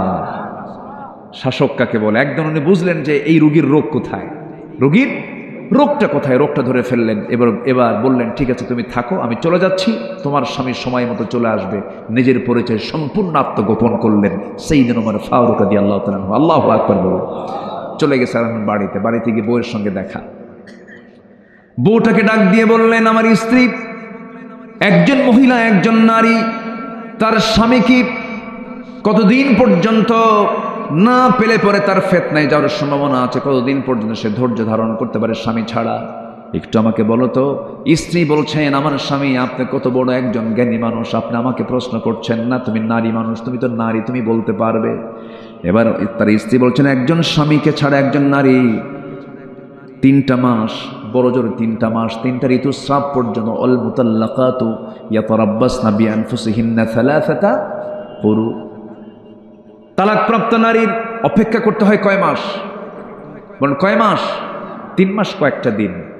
বিধবা নারীর জন্য আরবাআতু আশহুরিন ওয়া আশরা, 4 মাস 10 দিন অপেক্ষা করতে হয়। তো এই কথা জানার সঙ্গে সঙ্গেই 3 মাস পার হয়ে 4 মাস ক্রস হয়ে গেছে। সেনাবাহিনী প্রধানকে ডাক দিয়ে খলিফা ওমর ফারুক বললেন, শোনো ও সেনাবাহিনীর প্রধান, আজকের থেকে প্রত্যেক সৈনিকের জন্য 3 মাস পর পর সাধারণ ছুটি আমি ওমর ফারুক আমার খেলাফত থেকে, আমার রাষ্ট্র থেকে ঘোষণা করা হলো। যেরকম সুবহানাল্লাহ। রাষ্ট্রটাকে তারা কত বড় আমানত মনে করেছেন।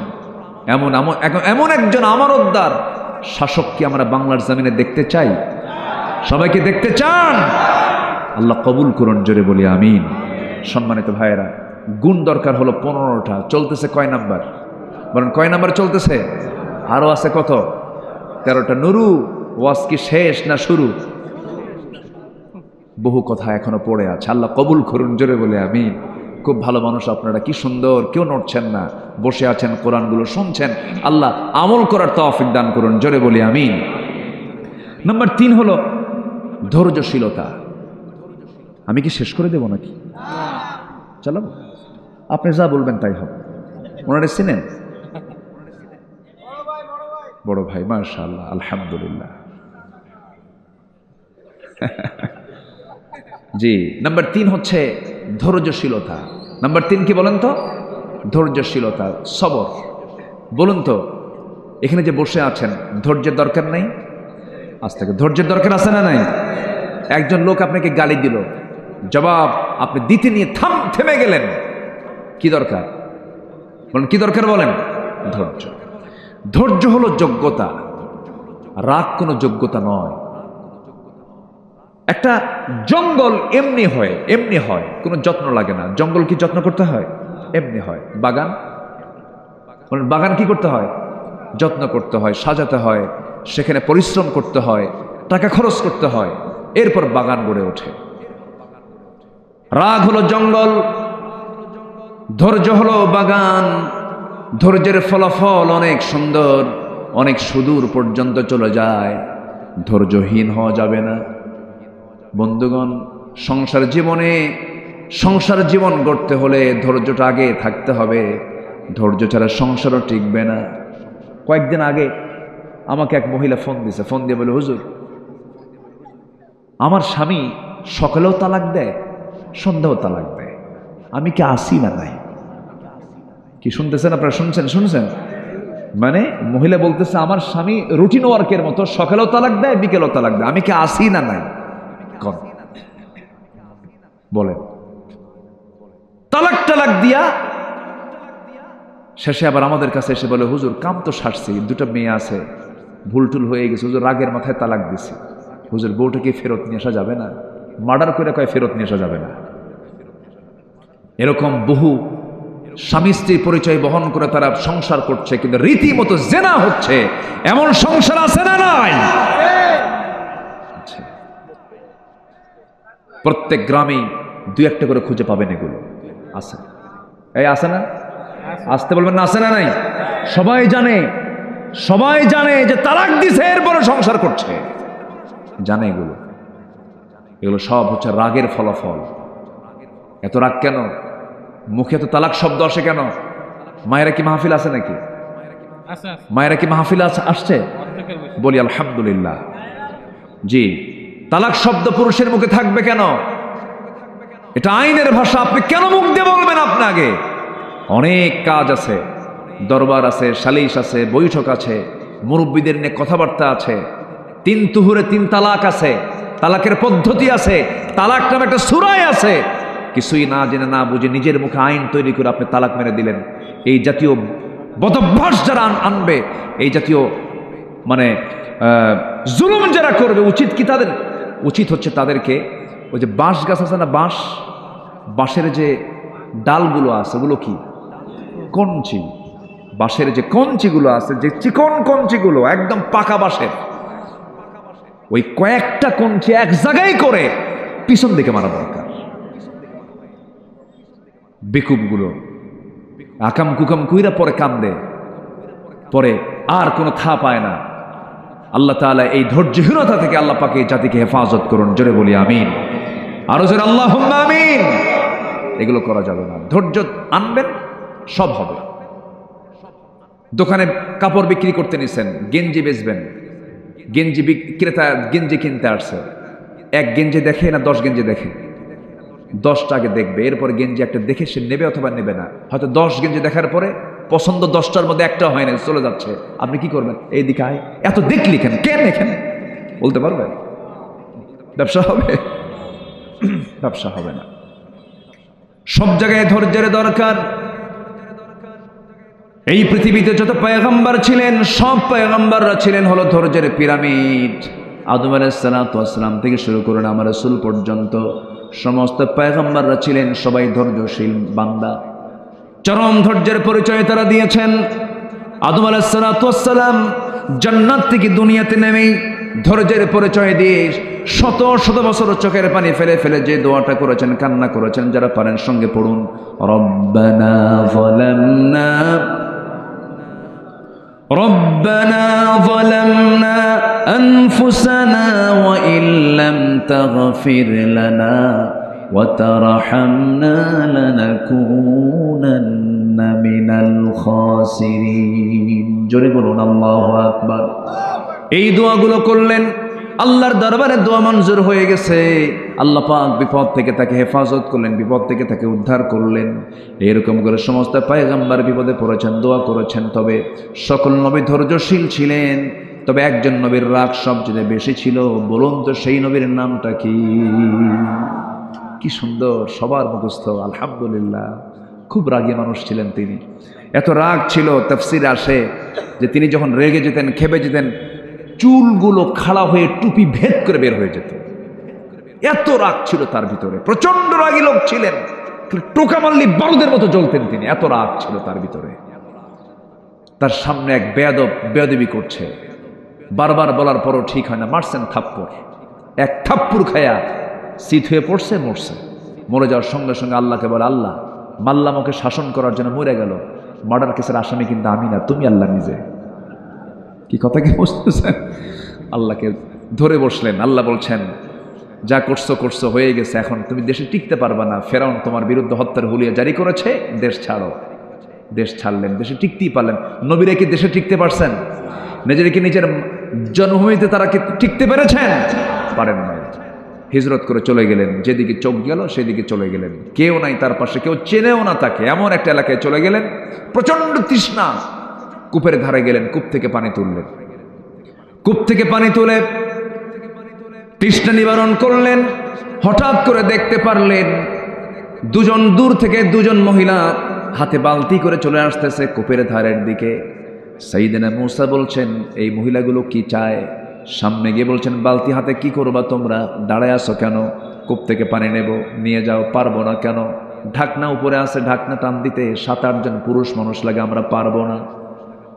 মূসা আলাইহিস সালাম মনে মনে ভাবলেন, বেচারি মহিলা মানুষ, কষ্ট হয়ে যাবে, সন্ধ্যা অন্ধকার হয়ে যাবে।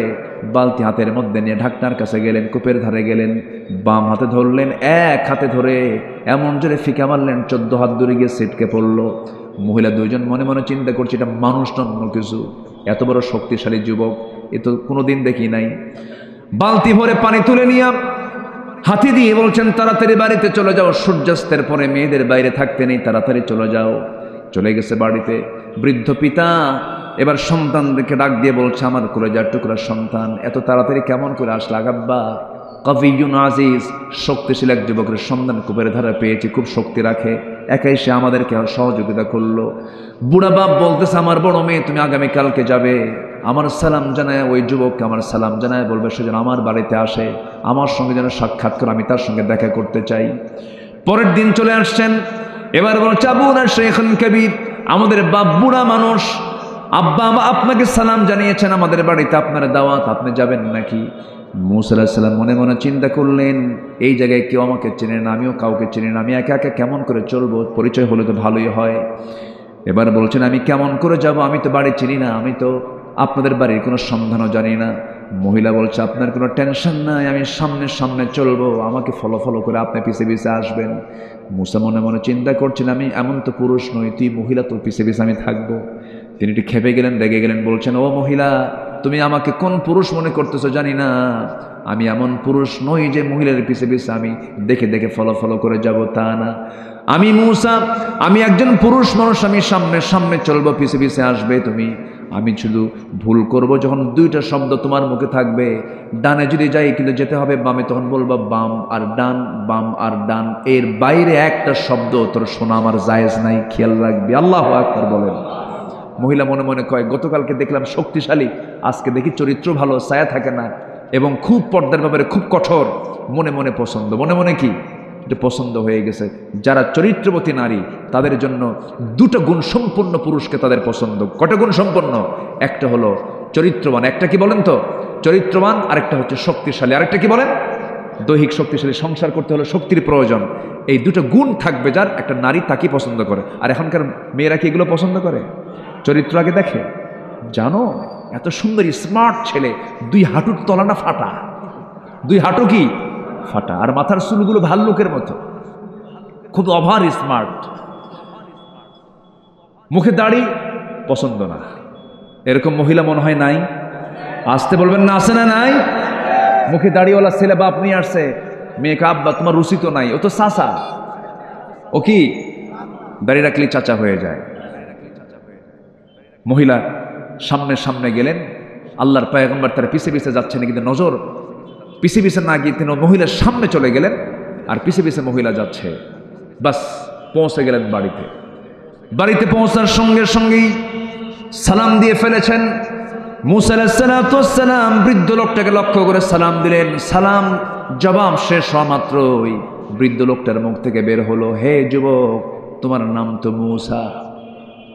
এবার মুসা সাহেব মনে মনে ভাবতেছেন, এত দূর চলে আসলাম, এই লোকটা আমার চিনল কেমনে, কোনোদিন তো দেখা হয় না, এই লোকটাকে ফেরাউনের লোক নাকি? বড় টেনশনে পড়ে গেলেন। এবার ওই বৃদ্ধ লোকটা বলছে, ও মুসা তুমি কি চিন্তা করো? এবার বলছেন, আপনি আমাকে চিনলেন কেমনে? এবার তিনি বলছেন, শোনো মুসা, শুধু তোমার নাম জানি না, তোমার কামটাও জানি। কি থাপ্পুর মারছো, মরে গেছে, মার্ডার হয়ে গেছে, এরপরে তুমি দেশ ছাড়ছো। বলেন তো এটি কি বিপদ না মহা বিপদ? বিশাল টেনশনে পড়ে গেছেন মুসা আলাইহিস সালাম। এবার জড়সড় হয়ে গেছেন। বৃদ্ধ লোকটা বলছে, হে মুসা, তুমি অজায়গায় আসো নাই, অপাত্রে আসো নাই, খারাপ কোনো জায়গায় আসো নাই। তুমি আমার সামনে যে দাঁড়িয়ে কথা বলছো, আমাকে দেখে বুড়া মনে হলেও আমি সাধারণ বুড়োদের কাতারের বুড়ো নই। আমার পরিচয় হলো ইলা মাদিয়ানা আখাহুম শুআইবা। মাদিয়ানবাসীর জন্য আল্লাহ রাব্বুল আলামিন যাকে আল্লাহর পয়গম্বর করে পাঠিয়েছেন, সেই হলাম আমি আল্লাহর পয়গম্বর শুআইব আলাইহিস সালাতু ওয়াস সালাম। খুব খুশি হয়ে, আহারে আমার কিসমতটা কত ভালো, নবীর সামনে আমি দাঁড়ায় দাঁড়ায় কথা বলি। তখন মুসা কিন্তু নবী হন নাই, মুসা কিন্তু নবী হন নাই। নবীকে পেয়ে তিনি খুব খুশি হয়ে গেলেন। খুশি হয়ে সামনে দাঁড়ায় আছেন। আল্লাহর পয়গম্বর শুআইব বলছেন, গতকালকে আমার মেয়ে দেখেছো, আজকেও মেয়ে দেখেছো, 2টা মেয়ের যে কোনো একটা মেয়েকে আমি তোমার সঙ্গে বিয়ে দিতে চাই, তুমি কি বিয়ে করবা নাকি? এত বড় একটা অফার কেমন করে প্রত্যাখ্যান করবেন? তিনি সঙ্গে সঙ্গে রাজি হয়ে গেছেন, হ্যাঁ আমি এখনই বিয়ে করতে রাজি আছি। এবার আল্লাহর পয়গম্বর বলছেন, আমার মেয়েকে যে বিয়ে দেব, তোমার রেকর্ড তো ভালো না, কেন? থাপ্পড় মারলে মানুষ মরে। থাপ্পড় মারলে কি মরে? মানুষ মরে। আমি আমার কলিজার টুকরা মেয়েকে বিয়ে দেব, সন্তানগুলো যদি হারিয়ে ফেলে তাহলে কেমন হয়? বিয়ে দেব, তবে এখন বিয়ে দেব না। কেন? তোমার কিছু কাজ আছে। কি কাজ? আমার কাছে যখন তুমি এসেছো বিশ্বাস করে, আমার কিছু কাজ তোমার করতে হবে। কি কাজ? সেই কাজটা হলো, আমার বাড়ির যে ছাগলগুলো আছে, এই ছাগলগুলো তোমাকে 8 বছর চড়াতে হবে, চষাতে হবে। 10 বছর হলে পরে মাস্টার্স কোর্স হয়ে যাবে, 8 বছর অনার্স কোর্স হয়ে যাবে। সঙ্গে সঙ্গে মুসা সাল্লাম বলেন, ঠিক আছে, আপনি যেহেতু আল্লাহর পয়গম্বর আমাকে অর্ডার দিয়েছেন, 10টা বছরে আমি আপনার বাড়ির ছাগল চড়াবো। এই পৃথিবীতে যত প্রাণী আছে, সকল প্রাণীর মধ্যে সবচেয়ে শান্ত ভদ্র একটা প্রাণীর নাম হলো ছাগল। নাকি? সবচেয়ে শান্ত না? পাগলে কিনা বলে, ছাগলে কিনা খায়। এই ছাগল পালার দায়িত্ব পেয়ে গেছেন মুসা আলাইহিস সালাম, যিনি অত্যন্ত মেজাজি মানুষ ছিলেন, রাগী মানুষ ছিলেন। 10 বছর ছাগল পাললেন তিনি। সর্বশেষ দিন ছাগলগুলো নিয়ে যখন তিনি বাড়ির দিকে রওনা করলেন, হঠাৎ করে ছাগল পাল থেকে একটা ছাগল একাকী একদিকে দৌড় মেরেছে বিচ্ছিন্ন হয়ে। এই ছাগল পাল রেখে মুসা আলাইহিস সালাম ওই ছাগলটার পেছনে দৌড় মারলেন। ইবনে কাসির এসেছে, তাফসীর ইবনে কাসির আসছে, তিনি দৌড় মারছেন। ছাগল দৌড়ায়, নবুও দৌড়ান। ছাগল যতই দৌড়ায়, বলেন তো, যে ধরতে যায় তার রাগ কমে না বাড়ে? রাগ বাড়তে বাড়তে 100 ডিগ্রি হয়ে গেছে। ছাগলটা থেমে গেছে। 2 পা 2 হাতের মধ্যে ধরেছেন। 2 পা 2 হাতের মধ্যে ধরে শূন্যের উপরে খাড়া করেছেন। এক আছাড় মারবেন, এক আছাড়ে দুনিয়া থেকে মেরে ফেলবেন, দুনিয়া থেকে বিদায় করবেন। কিন্তু লক্ষ্য করে দেখেন, ছাগলটা থরথর করে কাঁপতেছে, চোখে মুখে তার বিশাল ভয়ের ছাপ, লংকপ দিয়ে টপ টপ করে ঘামগুলো ঝরতেছে। তার মধ্যে দয়া হলো, তুই তো ছাগল, তোরে মাইরা লাভটা কি? মেরে তো কোনো লাভ নাই। আস্তে করে দুই পা দুই হাত থেকে ছেড়ে দিয়া ছাগলটাকে কোলের মধ্যে আদর করলেন। আল্লাহ বললেন, মুসা তোমার রাগ কমে গেছে, আমি তোমাকে এক্ষুনি নবুয়ত দিয়ে দিলাম, লা ইলাহা ইল্লাল্লাহু মুসা কালিমুল্লাহ। তাহলে ধৈর্য ছাড়া কি কোনো কিছু করা যাবে ভাই? বলেন, ধৈর্য ছাড়া কোনো কিছু করা যাবে? 15টা চারিত্রিক গুণ, আল কোরআনের 15টি চারিত্রিক গুণের 1 নম্বর বললাম হলো সত্যবাদিতা, নম্বর 2 হলো আমানতদারিতা, নম্বর 3 হলো সাবর ধৈর্যশীলতা, নম্বর 4 হলো জীবনের সকল জায়গায় আমরা ধৈর্য ধরবো। কার উপরে? আসতে বলবেন না, কার উপরে? আল্লাহ রাব্বুল আলামিন বলছেন, ফাইদা আযামতা ফাতাওয়াক্কাল আলাল্লাহ ইন্নাল্লাহা ইউহিব্বুল মুতাওয়াক্কিলিন। আরেক জায়গায় বলছেন, ওয়া মান ইয়াতাওয়াক্কাল আলাল্লাহ ফাহুয়া হাসবুহ। যে ব্যক্তি আল্লাহর প্রতি ভরসা করবে, আল্লাহ তার জন্য যথেষ্ট হয়ে যাবেন। সন্তান হয় না, চাইবো কার কাছে? আসতে বলেন, চাইবো কার কাছে? ছেলে দেন কে? মেয়ে দেন কে? দেন না কে? ফয়সালা কার? আল্লাহ পাকের ফয়সালা। কখনোই আল্লাহ ছাড়া কারো প্রতি ভরসা করা যাবে না। আল্লাহ যা দেবেন আল্লাহ দিবেন, দিবেন না আল্লাহ দিবেন আল্লাহ। সব ক্ষমতা একমাত্র কার? বলেন, জোরে বলেন, কার? আল্লাহ। কোনো ব্যক্তি আপনাকে কোনো কিছু দিতে পারবে না, আমাকে দিবেন কে? আল্লাহ তাআলা। নাম্বার 5 হলো ইখলাস থাকতে হবে। ওয়ামা উমিরু ইল্লা লিয়াবুদুল্লাহা মুখলিসিনা লাহুদ্দিন হুনাফাআ ওয়া ইউকিমুস সালাতা ওয়া ইউতুজ যাকাতা ওয়া যালিকা দীনুল কাইয়্যিমাহ। নাম্বার 6 হলো আদালত, ন্যায় বিচার প্রতিষ্ঠা করা। ইয়া আইয়ুহাল্লাযীনা আমানু কুনু কাওয়ামিনা লিল্লাহি শুহাদাআ বিল কিসত। নাম্বার 7 হলো তওবা করা, ক্ষমা প্রার্থনা করা। ওয়াল্লাযীনা ইযা ফাআলু ফাহিশাতান আও যালামু আনফুসাহুম যাকারুল্লাহা ফাস্তাগফারু লিযুনুবিহিম। নাম্বার 8 হলো দয়া, সহানুভূতি। খুযিল আফওয়া ওয়া আমুর বিল উরফি ওয়া আ'রিদ আনিল জাহিলিন। নাম্বার 9 হলো নম্রতা। বলেন তো, আমরা নম্র হব না উগ্র হব? বলেন বলেন, উগ্র হব না নম্র হব? নম্র হব। ওয়া ইবাদুর রাহমানিল্লাযীনা ইয়ামশুনা আলাল আরদি হাওনাও ওয়া ইযা খাতাবাহুমুল জাহিলুনা ক্বালু সালামা। নাম্বার 10 হলো কৃতজ্ঞতা, কৃতজ্ঞ হওয়া। আল্লাহ রাব্বুল আলামিন বলেন, লা ইন শাকারতুম লা আযীদান্নাকুম ওয়া লা ইন কাফারতুম ইন্না আযাবি লাশাদীদ। নাম্বার 11 হলো সুজাআ, সাহসী হওয়া, সাহসিকতা নিয়ে আসা। এটা একটা চরিত্র, সুন্দর চরিত্র। আমরা ভীতু হব না সাহসী হব? বলেন, ভীতু না সাহসী? ভীতু না সাহসী? সাহসী হব। ইয়া আইয়ুহাল্লাযীনা আমানুসবিরু ওয়া সাবিরু ওয়া রাবিতু ওয়াত্তাকুল্লাহা লাআল্লাকুম তুফলিহুন। জোরে বলুন আল্লাহু আকবার। নাম্বার 12 হলো সৎ কাজের আদেশ দেবে, অসৎ কাজের বাধা দেবে। কুনতুম খায়রা উম্মাতিন উখরিজাত লিন-নাসি তা'মুরুনা বিল মা'রুফি ওয়া তানহাউনা 'আনিল মুনকার। নাম্বার 13 হলো বিশ্বাসযোগ্য হতে হবে, সিকা আনতে হবে। ওয়াল্লাযীনা হুম লিআমানাতিহিম ওয়া আহদিহিম রাউন। নাম্বার 14 হলো ইখলাস ফিল আমাল, কাজের ক্ষেত্রে নিষ্ঠা থাকতে হবে, কাজের ক্ষেত্রে নিষ্ঠাবান হতে হবে।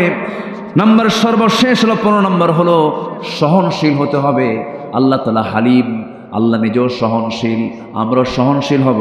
আল্লাহ রাব্বুল আলামিন বলেন, ক্রোধকে যারা সংবরণ করবে, ওয়াল কাযিমিনাল গায়যা ওয়াল আফিনা আনিন নাস ওয়াল্লাহু ইউহিব্বুল মুহসিনিন। জোরে বলুন আল্লাহু আকবার। যারা ক্রোধকে সংবরণ করবে, সহনশীল যারা হবে, মানুষকে যারা মাফ করা শিখবে, মাফ করে দেবে, আল্লাহ রাব্বুল আলামিন ওই সমস্ত মুহসিন বান্দাদের দারুণ ভালোবাসেন। জোরে কোন সুবহানাল্লাহ। এই 15টা গুণ আমরা অর্জন করব, জোরে বলি ইনশাআল্লাহ। আর জোরে বলি ইনশাআল্লাহ। ঠিক 12টা বাজে, 11:59 বাজে, কেউ যাবেন না, আমরা একসঙ্গে দোয়া করব। যে যেখানে আছেন আমরা একসঙ্গে দোয়ায় শামিল হব। কিছু প্রশ্ন এখানে আসছে, আমরা 15টা পয়েন্টে কথা বললাম। ফজর নামাজ সবাই কি পড়বেন ইনশাআল্লাহ? কারা কারা ফজর পড়বেন হাত তুলে দেখেন তো দেখি। জোরে বলি ইয়া আল্লাহ, আরো জোরে ইয়া আল্লাহ। আমাদেরকে ফজর, জোহর, আসর, মাগরিব, ইশা 5 ওয়াক্ত সালাত আদায় করার তৌফিক তুমি আল্লাহ দিয়া দাও। জোরে বলি আমিন, আরো জোরে আমিন। হাত নামান। বাড়িতে রাখবেন 3টা জিনিস, একটা হলো আল্লাহর কালামের তেলাওয়াত। বলুন তো কি, বলুন তো কি? তেলাওয়াত। নাম্বার 2 হচ্ছে বাড়িতে রাখবেন নামাজ। বাড়িতে রাখবেন কি বলেন? নামাজ। আরেকটা রাখবেন বাড়িতে হলো পর্দা। কি রাখবেন বলেন তো? পর্দা। তাহলে কোরআন তেলাওয়াত, তেলাওয়াত, নামাজ আর কি? পর্দা। পর্দা 16 আনা থাকতে হবে। খালাতো ভাই, মামাতো ভাই, চাচাতো ভাই, দুলা ভাই, এই সমস্ত ভাইদের সাথে কোনো বোন দেখা করতে পারবে না। দেবর, ভাসুর, দুলা ভাই দেখা করা জায়েজ নাই। এই সমস্ত কঠোর, এই সমস্ত মূল পর্দাগুলো আল্লাহ তাআলা এই এলাকার প্রত্যেকটা ঘরে ঘরে আল্লাহ পাক পয়দা করে দিন। জোরে বলি আল্লাহুম্মা আমিন। এই আশাবাদ কামনা করছি। আমি আর কথা না বাড়িয়ে দোয়ার দিকে আমরা চলে যাব ইনশাআল্লাহ। এখানে নোয়াখালীতে মসজিদে ইসলাম প্রিয় ভাইদের উপরে যে হামলা হয়েছে, নিরীহ ভাইদের হামলা নিয়ে আপনার মূল্যবান মতামত। এর তো মারাত্মক অপরাধ। আপনি শুধুমাত্র একজন মসজিদে কেন, মাদ্রাসায় কেন, বাইরেও যদি কেউ হামলা চালায়, এটা কি ইসলাম অ্যালাউ করে? বলেন তো, অ্যালাউ করে না। কোরআন তেলাওয়াতের আসরে, কোরআনের দর্সের আসরে যারা হামলা চালায়, রক্তাক্ত করে, তাদের রক্তের মধ্যে ফিরআউনের রক্ত লুকানো আছে। আমরা মাহফিলের এই প্ল্যাটফর্ম থেকে নোয়াখালীর এই অপ্রীতিকর ঘটনার সঙ্গে যারা জড়িত, অবশ্যই তাদের দৃষ্টান্তমূলক শাস্তি আমরা দাবি করছি প্রশাসনের কাছে। সম্মানিত ভাইয়েরা, এইভাবে বিভিন্ন জায়গায় কিছু বিচ্ছিন্ন ঘটনা আমরা শুনতে পাচ্ছি। সম্প্রতি কোন এক মাহফিলে সরাসরি হামলা করা হয়েছে।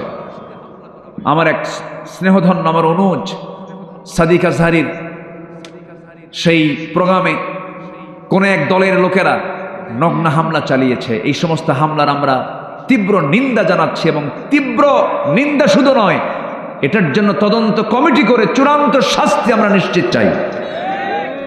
আমরা এমন অনাকাঙ্ক্ষিত ঘটনার আর পুনরাবৃত্তি যেন না হয়, এই দিকে আমরা সজাগ দৃষ্টি রাখি, আমরা নিজেরাও সতর্ক থাকার চেষ্টা করি। আল্লাহ রাব্বুল আলামিন আমাদের সবাইকে দ্বীন প্রতিষ্ঠার কাজে নিজেকে প্রস্তুত রাখার তৌফিক সবাইকে দান করুন। আমার ডান পাশে যিনি বসে আছেন, আমার ভাই জাহাঙ্গীর ভাই। আপনার গ্রামের নামটা কি জানো? কোদলাপাড়া। দারুল কোরআন হাফিজে একটা এতিমখানা তিনি চালু করেছেন কোদলাপাড়ায়। উনি এটার প্রতিষ্ঠাতা, ফাউন্ডার। সবাই দোয়া করবেন আমার প্রিয় ভাই জাহাঙ্গীর ভাইয়ের দারুল কোরআন হাফিজে এতিমখানা মাদ্রাসাকে আল্লাহ তাআলা কবুল করুন। দেশ জাতি গড়ার জন্য যে উদ্যোগ নিয়েছেন, এই উদ্যোগকে আমরা সাধুবাদ জানাই, এবং উত্তরোত্তর আমরা এই প্রতিষ্ঠানের উন্নতি, আমরা অগ্রগতি কামনা করছি।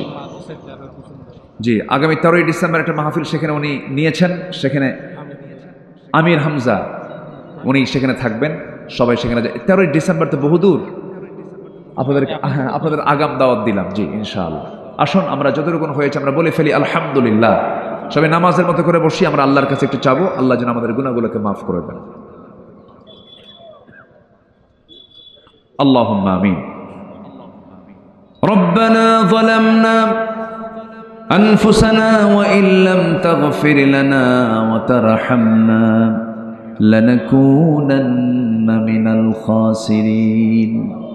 لا تزغ قلوبنا بعد إذ هديتنا وهب لنا من لدنك رحمة إنك أنت الوهاب। অনেক রাত হয়ে গেছে, গভীর রাত, নিঝুম রাত। যশোর জেলার মনিরামপুরের নওপাড়া যুব সমাজ মাহফিল ইন্তেজামিয়া কমিটি কর্তৃক আয়োজিত আজকের এই মাহফিলের শেষ সময়ে এসে, শেষ লগনে এসে শেষান্তে সে তোমার শাহী দরবারে কাঙ্গাল ফিকারির মতো দুটো হাত পেতেছে। আল্লাহ গুনার দিকে নজর দিও না, বান্দা মনে করে তামাম জীবনের সমস্ত গুনাহগুলোকে মেহেরবানি করে মাফ করে দাও। জনম দুঃখিনী মা, জনম দুঃখী বাপজান যারা দুনিয়া থেকে বিদায় নিয়েছেন, জিন্দেগির গুনাহগুলো মাফ করে দাও, কবরগুলোকে জান্নাতের টুকরা বানায় দাও। আব্বা আম্মার জন্য কি দোয়া করতে হয় তাও শিখিয়ে দিয়েছ। আওয়াজ দিয়ে দিল খুলে আমার সঙ্গে সবাই বলুন, রব্বিরহামহুমা কামা রব্বায়ানি সগীরা, রব্বিরহামহুমা কামা রব্বায়ানি সগীরা। ও আল্লাহ, বিশেষ করে মাহফিলটার আয়োজন করলেন যারা, শোনার জন্য কষ্ট করে আসলেন যারা, বিনিময়ে কিয়ামতের কঠিন ময়দান যেদিন কেউ কাউকে চিনবে না, এমনকি মা সন্তানকে পর্যন্ত স্বীকার করে বসবে, যেদিন মানুষ কাঁদতে কাঁদতে চোখের পানিগুলো পড়ে যাবে, চোখ থেকে রক্ত বের হওয়া শুরু হয়ে যাবে, সেই কঠিন মুসিবতের দিন এ মাহফিল সবার জন্য নাজাতের মাধ্যম তুমি আল্লাহ বানাইয়া দিও। তোমার বান্দাগুলোকে নিয়ে এমন সময় হাত তুলেছি, 180 কোটি মুসলমানের দুনিয়ায় মুসলমানদের কোনো শান্তি নাই রে আল্লাহ। একটা ওমর দিয়ে দাও, একটা আবু বকর, তুমি আল্লাহ মুসলিম বিশ্বের জন্য একটা ওমর আবু বকর পাঠাইয়া দাও আল্লাহ। আয় আল্লাহ তাআলা, আমার ডানে বামে সামনে পেছনে যত ভাই হাত তুলেছেন, যত মা বোন আড়ালে হাত তুলেছেন, যারা যা প্রার্থনা তুমি আল্লাহ দয়া করে কবুল আর মঞ্জুর করে নাও। দুনিয়া থেকে কোন দিন বিদায় নেব জানি না, ডান হাতে আমল নামা না আসা পর্যন্ত তুমি আমাদের কাউরে মৃত্যু দিও না আল্লাহ। আয় আল্লাহ তাআলা, এই মাহফিলকে বাস্তবায়ন করার জন্য বহু প্রবাসী ভাই প্রবাস জীবনে অনেক কষ্ট করে আছেন, প্রবাস জীবনকে তুমি আল্লাহ বরকতময় করে দাও। মাহফিল কমিটির ভাইদেরকে তুমি আল্লাহ দয়া করে কবুল আর মঞ্জুর করে নাও। নাওয়াপাড়ার প্রত্যেকটা যুবককে তুমি আল্লাহ দয়া করে কবুল আর মঞ্জুর করে নাও। এই গ্রামকে মাদক মুক্ত করে দাও। এই গ্রামের যত যুবক পথহারা হয়ে, ও আল্লাহ, বিভিন্ন জুয়ার এই মহাব্যাধি থেকে তুমি আল্লাহ বাঁচায়া দাও। আক্রান্ত যারা হয়েছে তাদেরকে ফিরে আসার তৌফিক দিয়া দাও। মসজিদমুখী বানায় দাও, দিনমুখী কোরআনমুখী তুমি আল্লাহ বানায় দাও। দুনিয়া থেকে কোন দিন বিদায় নেব জানি না রে আল্লাহ, ডান হাতে আমল নামা না আসা পর্যন্ত কবরে নিও না। বাবা গেছে, মা গেছে, দাদা গেছে, দাদি গেছে, নানা গেছে, নানি গেছে, নিজের ভাই অনেকের মরে গেছে, বোন অনেকের চলে গেছে, কত বন্ধুর কবর দিলাম। আমার একদিন কবর দেবে আরেকজন ভাই এসে দাফন করে ফেলবে, বিদায় দিয়ে ফেলবে। এই তো দুনিয়ার নিয়ম রে আল্লাহ। কোন দিন মরবো জানি না, তবে যেদিন মরবো রে টান মেরে ঘর থেকে বের করে দেবে। জীবনের শেষ গোসলটা হয়ে যাবে, মরা মুখ সব দেখে দেখে চলে যাবে, কবরের দিকে নিয়ে চলে যাবে। কবরের সময় দিবি 24 ঘন্টা যাবে না, মাথার চুলগুলো খসে খসে পড়বে। 3 দিন যাবে না, চামড়াগুলো গলে গলে পোকার পেটের খাবার হয়ে যাবে রে। মাত্র 7টা দিন পেটের নারী পেরে সব চোখ মুখ কান নাক বের হওয়া শুরু হয়ে যাবে। কিম্ভূত কিমাকার চেহারা হয়ে যাবে রে। ও আল্লাহ, 3 মাস পর যদি কবর খনন করা হয়, কয়েকটা হাড় ছাড়া কিচ্ছু খুঁজে পাওয়া যাবে না। এই তো হলো দুনিয়ার নিয়ম। তোমার দরবারে ফরিয়াদ করি, ও আল্লাহ, তোমার পছন্দের গোলাম না হওয়া পর্যন্ত মরণ দিও না। মরণের সময় যখন চলে আসবে, জবানি জারি করে দিও কালেমায়ে কালেমা তাইয়্যিবা লা ইলাহা ইল্লাল্লাহু মুহাম্মাদুর রাসূলুল্লাহ।